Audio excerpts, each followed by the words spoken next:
stepping in as well. Over the top. I mean, that was a full force shot to the temple. I mean, he's right now. So they wipe off his gloves, but you look at him like he's really feeling it right now. I mean, he probably has no idea where he is. When I'm going to take your soul, and you're either going to give up or you're going to get knocked out.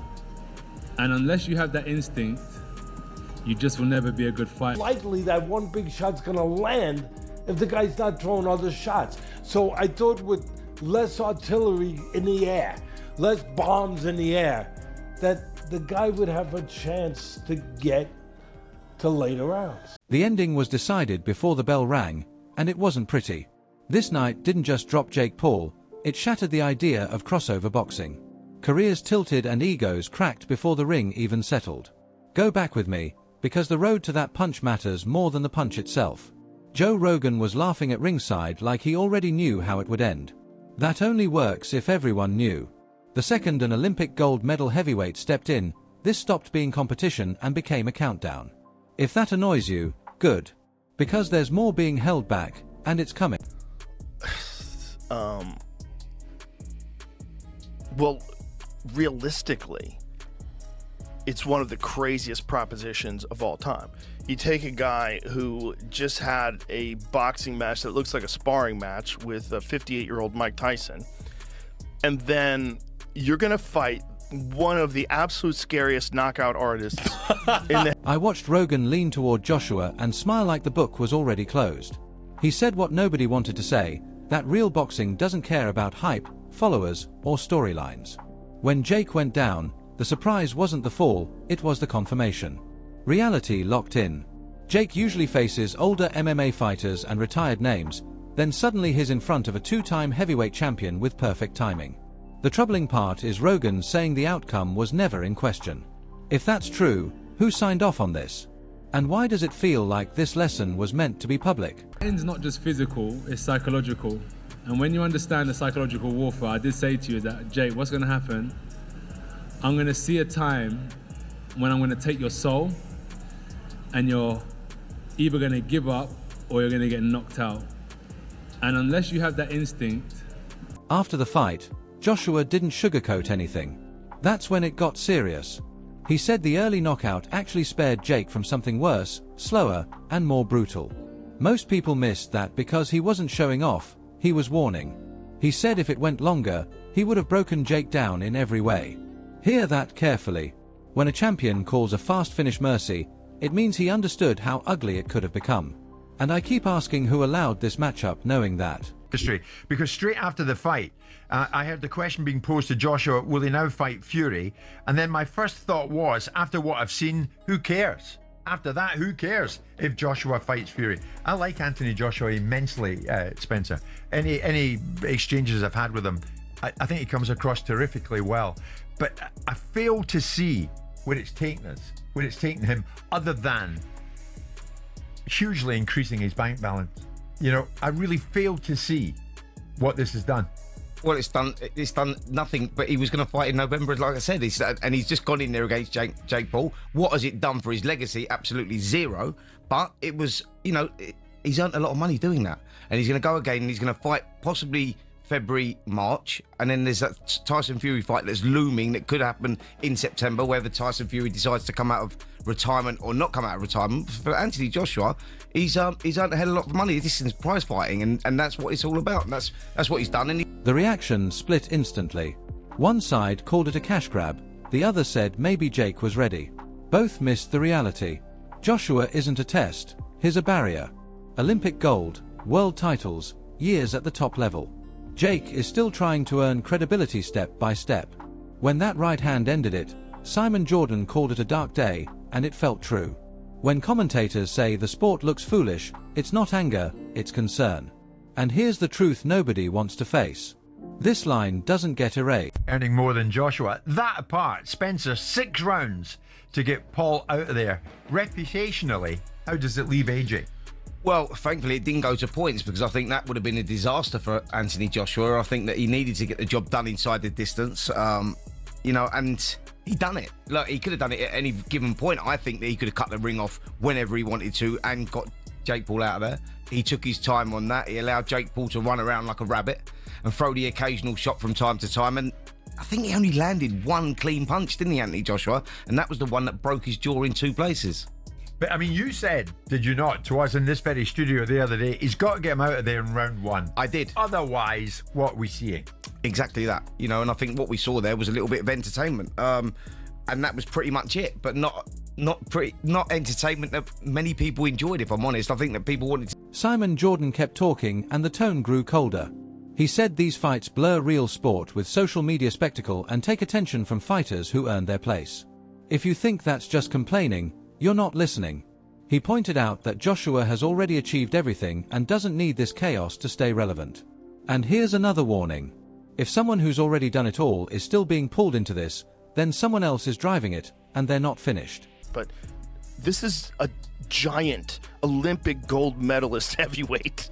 I mean, Anthony Joshua is fucking He is the terrifying. thing that nightmares are made of. And he's got that one-punch nuclear power. One punch. The legacy debate made my stomach drop. People asked what this did for Joshua. The honest answer was very little, except more money and bigger questions. If this had gone to a decision, it would have been a disaster, and everyone knew it. So Joshua ended it quickly. But here's the unsettling part. When fights are sold as entertainment instead of danger, people forget what danger really looks like. That night, danger showed up early and did... Anthony Joshua and Jake Paul shared a ring. Your takeaways from the 6 rounds that we saw, presuming you watched? I was impressed with Jake Paul. I thought that, following on from what we're saying, right? A few years ago, he was on Disney as a kid, acting up, and has decided to become a professional fighter. That takes balls, but he's obviously striving to be as good as he can be. You can see that in the way that he moves, the way that he is developed in how he's punching and performing. But to make a 2-time world heavyweight champion that's still live, you know, AJ's still got something about him, to make him miss in such an accomplished manner. All right, so at times he was jumping out and running around, but there were times when he was well in range and still making AJ unable to land a clean, solid shot. He deserves a lot of respect for that. And then the shot that actually finished the fight, that broke his jaw quite badly, didn't put him out. That shot he threw with serious intention has put a lot of professional heavyweights to sleep. He didn't go to sleep. He actually finished on his knees, didn't he? Laughing and spitting blood out of his mouth. So, like they say, like, it's a special type of crazy and a special type of brave to do it. But I actually, hats off to him, because he showed that he's developing some accomplished little skills in there to look after himself. The size difference is always going to fatigue him. I know everyone will come with the idea that, well, AJ should just go in there 1 round and smash him to bits, and that should be it was a big ring, right? Perhaps he could have cut the ring off a bit better, but would I be right in saying that regardless of skill level, if you forget about that with the 2 for a second, if someone is on the back foot on their bike and doing what Jake was doing, it's difficult no matter who you are, no matter the kind of separation in skill level. It's a big ring, and you've either got to run at him and look like a novice yourself, or just take your time and understand. Rogan doubled down afterward, and if you weren't paying attention, you missed how dark it sounded. He called Joshua one of the most athletic heavyweights ever and said he moves like a smaller fighter in a nightmare. That alone should kill crossover dreams. When speed and knockout power meet, there are no lessons, only endings. Rogan even said putting Jake or Logan in there makes no sense. Yet people still talk like it's unavoidable. Why? Would be more of a mismatch than Jake Paul. You know what I mean? Because at least Jake Paul has taken boxing, or has trained with real boxing trainers in real boxes. Whereas Logan Paul, you know, he did that exhibition with Floyd, and Floyd's a little guy. Not saying a little guy can't thump, because Floyd really gave him some 2 pieces with no sides, right? But at the same time, you take his friend, Floyd's friend, Anthony Joshua, and get hit by him and see what happens. The same thing. Probably worse, because I think Logan, you know, he's a little taller than Jake. And because he's a little taller than Jake, he may think he's a little stronger than Jake. Which, I don't know which one's true or not. I don't think it makes a difference. But because he may feel that way, he may want to go in there and try to bang it out with AJ. And if that happens, it's going to be a lot quicker. See, that 6 rounds it took AJ to finally catch Jake. It took that way because Jake was on that bicycle, moving, being elusive, trying to come in and then come out. He tried to do a very poor man's Alexander Usyk, right? And it didn't work for him. Logan ain't gonna do that. Logan's gonna come in throwing punches and bunches like he did with Floyd, trying to get him in there and, do all this stuff. And what's gonna happen as soon as AJ lines him up, sets his punch, he's gonna hit Jake and he's gonna break Jake down. Then Adam Booth spoke, and things took a strange turn. He actually gave Jake credit, saying he made Joshua miss and showed real ring awareness. That should sound positive, but it didn't last. Booth quickly brought it back to reality, saying once Joshua adjusted, it was over. That's the scary part. Improvement didn't save him, and it won't save the next one. The Logan Paul talk started immediately. At first it sounded funny, then it didn't. Analysts shut it down, saying it would turn boxing into a joke. Jake trains full-time and still got caught. Logan treats it like a side focus.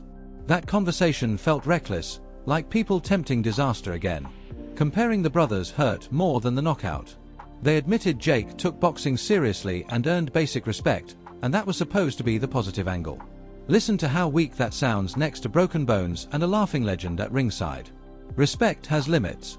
When experts say Logan would make boxing look ridiculous, they're not joking, they're predicting. By the end, people tried to tie it up neatly. I won't. They said 2 stories came from this, that crossover boxing is damaging the sport or that Jake deserves credit for stepping up. Both can be true and still end badly. Skill, experience, and real power always win, but the cost shows up elsewhere. Nobody asks who pays it when the cameras are off. I keep replaying Rogan's laugh. It wasn't cruel, it was accepting. Like watching something unavoidable happen. That scares me more than anger, because acceptance means expectation. And expectation means this wasn't random. Deals were made we never saw. You think it's done because the bell rang and the money cleared. It's not. The language changed afterward. People talked about mercy, nightmares, and inevitability. When a sport talks like that, it's bracing for something worse. There's a name we haven't heard yet that could get dragged into this whether they want it or not. Everyone asks what's next, like that's safe. The real question is who benefits from acting like this was normal. Normal fights don't feel like warnings. Normal knockouts don't sound like confessions. Something is still moving behind closed doors. When it breaks, it won't be quiet. It'll be loud, messy, and permanent. This didn't solve anything. It exposed it. And exposed problems don't fade quietly, they grow. As long as money speaks louder than caution, this stays unstable. And I don't think the next headline is even about a fight. It may be about